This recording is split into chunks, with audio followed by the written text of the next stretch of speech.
ನಮಸ್ಕಾರ, ಪುಷ್ಪಾ ಕನ್ನಡ ಕುಕಿಂಗ್ ಚಾನಲ್ಗೆ ಸ್ವಾಗತ. ಇವತ್ತು ಹೋಟೆಲ್ನಲ್ಲಿ ಸಿಗುವಂಥ ಈರುಳ್ಳಿ ಗುಂಡು ಬಜ್ಜಿ ಮಾಡಿ ತೋರಿಸ್ತಾ ಇದ್ದೀನಿ. ಹೋಟೆಲ್ಗಿಂತನೂ ತುಸು ಜಾಸ್ತಿನೇ ರುಚಿಯಾಗಿರೋ ಗರಿಗರಿಯಾದ ಈರುಳ್ಳಿ ಗುಂಡು ಬಜ್ಜಿ ಮನೆಯಲ್ಲಿ ಕೂಡ ತುಂಬ ಸುಲಭವಾಗಿ ಮಾಡ್ಕೋಬಹುದು. ಸಂಜೆ ಹೊತ್ತಿಗೆ ಚಹಾ ಚುರುಮುರಿ ಜೊತೆಗೆ ಈ ಥರ ಈರುಳ್ಳಿ ಗುಂಡು ಬಜ್ಜಿ ಮಾಡಿಕೊಂಡ್ರೆ ಏನೋ ಒಂಥರ ಚೆನ್ನಾಗಿರುತ್ತೆ. ಒಂದ್ಸಲ ಈ ವಿಧಾನದಲ್ಲಿ ಟ್ರೈ ಮಾಡಿ ನೋಡಿ.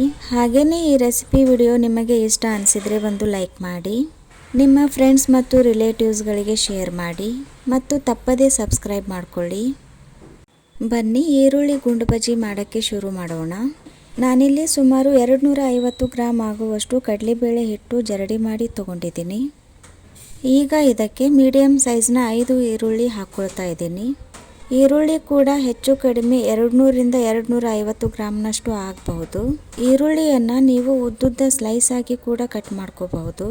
ನಾನಿಲ್ಲಿ ಈರುಳ್ಳಿಯನ್ನು ಈ ರೀತಿ ಸ್ಕ್ವೇರ್ ಶೇಪ್ನಲ್ಲಿನೇ ಕಟ್ ಮಾಡಿ ತೊಗೊಂಡಿದ್ದೀನಿ.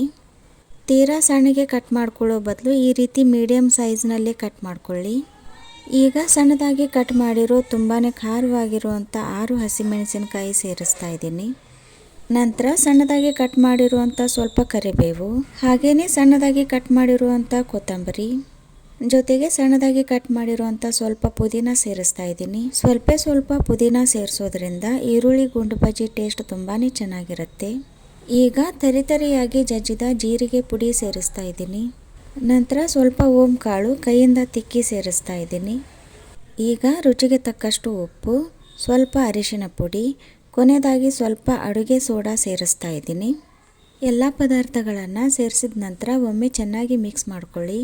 ಚೆನ್ನಾಗಿ ಮಿಕ್ಸ್ ಮಾಡ್ಕೊಂಡ ನಂತರ 2ರಿಂದ 3 ಟೇಬಲ್ ಸ್ಪೂನ್ನಷ್ಟು ಎಣ್ಣೆ ಬಿಸಿ ಮಾಡಿ ಸೇರಿಸಿ. ಬಿಸಿ ಎಣ್ಣೆ ಸೇರಿಸೋದ್ರಿಂದ ಬಜ್ಜಿ ಒಳಗಡೆ ಸಾಫ್ಟ್ ಆಗಿ ಮತ್ತು ಹೊರಗಡೆ ಗರಿ ಆಗುತ್ತೆ. ಹಾಗಾಗಿ ಸ್ವಲ್ಪ ಎಣ್ಣೆ ಬಿಸಿ ಮಾಡಿ ಸೇರಿಸೋದು ಕೂಡ ಒಂದು ಇಂಪಾರ್ಟೆಂಟ್ ಸ್ಟೆಪ್ ಅಂತಾನೆ ಹೇಳ್ಬಹುದು. ಬಿಸಿ ಎಣ್ಣೆ ಸೇರಿಸಿದ ನಂತರ ಮತ್ತೊಮ್ಮೆ ಚೆನ್ನಾಗಿ ಮಿಕ್ಸ್ ಮಾಡಿಕೊಂಡು ಸ್ವಲ್ಪನೇ ನೀರು ಸೇರಿಸ್ತಾ ಸ್ವಲ್ಪ ಗಟ್ಟಿಯಾಗಿ ಕಲಿಸ್ಕೋಬೇಕು.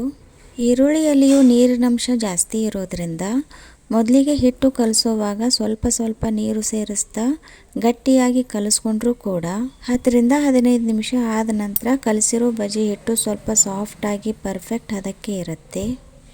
ನೋಡಿ, ಈ ಹದದಲ್ಲಿ ಕಲಿಸ್ಕೋಬೇಕಾಗತ್ತೆ. ಈ ರೀತಿ ಗಟ್ಟಿಯಾಗಿ ಕಲಿಸ್ಕೊಂಡ ನಂತರ ಒಂದು 15 ನಿಮಿಷ ಮುಚ್ಚಳ ಮುಚ್ಚಿ ರೆಸ್ಟ್ಗೆ ಬಿಡ್ತಾ ಇದ್ದೀನಿ. 15 ನಿಮಿಷ ಆದ ನಂತರ ಈರುಳ್ಳಿನಲ್ಲಿಯ ನೀರು ಬಿಟ್ಕೊಂಡು ಈ ರೀತಿ ಸಾಫ್ಟ್ ಆಗಿರುತ್ತೆ. ಈ ರೀತಿ ಸಾಫ್ಟ್ ಆಗಿರುವಂಥ ಬಜ್ಜಿ ಹಿಟ್ಟನ್ನು ಒಂದು ನಿಂಬೆಹಣ್ಣಿನ ಗಾತ್ರದಷ್ಟು ತಗೊಂಡು ಕರ್ಕೋಬೇಕು. ಕರಿಯೋದಕ್ಕೆ ಎಣ್ಣೆ ಚೆನ್ನಾಗಿ ಕಾದ ನಂತರ ಮಧ್ಯಮ ಉರಿ ಮಾಡಿ ಬಜ್ಜಿ ಹಾಕೋಬೇಕು. ಜಾಸ್ತಿ ಉರಿಯಲ್ಲಿ ಕರ್ಕೊಂಡ್ರೆ ಬಜ್ಜಿ ಒಳಗಡೆ ಚೆನ್ನಾಗಿ ಫ್ರೈ ಆಗಲ್ಲ, ಹಾಗೇ ಹಸಿಯಾಗಿ ಉಳಿದ್ಬಿಡುತ್ತೆ. ಮತ್ತು ತೀರಾ ಕಡಿಮೆ ಉರಿಯಲ್ಲಿ ಕರಿದ್ರೆ ಬಜ್ಜಿ ಎಣ್ಣೆ ಜಾಸ್ತಿ ಇರುತ್ತೆ ಮತ್ತು ಬಜ್ಜಿಗಳು ಗರಿಯಾಗಿ ಆಗೋ ಬದಲು ಬಿರುಸು ಆಗುತ್ತೆ. ಹಾಗಾಗಿ ಮಧ್ಯಮ ಉರಿಯಲ್ಲಿ ಫ್ರೈ ಮಾಡೋದ್ರಿಂದ ತುಂಬಾ ಹಗುರವಾಗಿ ಹೊರಗಡೆಯಿಂದ ಗರಿಯಾಗಿ ಒಳಗೆ ಸಾಫ್ಟ್ ಆಗಿರುವಂಥ ಈರುಳ್ಳಿ ಗುಂಡು ಬಜ್ಜಿ ಮಾಡ್ಕೋಬಹುದು. ಚೆನ್ನಾಗಿ ಹೊಂಬಣ್ಣ ಬರೋವರೆಗೂ ಹೊರಳಾಡಿಸಿ ಕರೆದ್ರೆ ತುಂಬಾ ರುಚಿಯಾಗಿರೋ ಈರುಳ್ಳಿ ಗುಂಡು ಬಜ್ಜಿ ರೆಡಿ. ಎಲ್ಲ ಹಿಟ್ಟನ್ನು ಇದೇ ರೀತಿ ಕರ್ಕೊಂಡು ಸಾಯಂಕಾಲ ಚಹಾ ಚುರುಮುರಿ ಜೊತೆಗೆ ಮನೆ ಮಂದಿ ಎಲ್ಲ ಕೂತು ತಿಂದರೆ ಒಂದು ಒಳ್ಳೆಯ ಕ್ಷಣನ ನಾವು ಅನುಭವಿಸ್ದಾಗತ್ತೆ. ಅದರಲ್ಲೂ ಮಳೆ ಬರೋ ಹೊತ್ತಲ್ಲಿ ಚಳಿಗಾಲದಲ್ಲಿ ಮಾಡ್ಕೊಂಡ್ರಂತೂ ಖುಷಿ ಇನ್ನಷ್ಟು ದುಪ್ಪಟ್ಟಾಗುತ್ತೆ. ಫ್ರೆಂಡ್ಸ್, ಖಂಡಿತ ನೀವು ಟ್ರೈ ಮಾಡಿ. ಈ ರೆಸಿಪಿ ನಿಮಗೆ ಇಷ್ಟ ಆಗಿದೆ ಅನ್ಕೋತೀನಿ.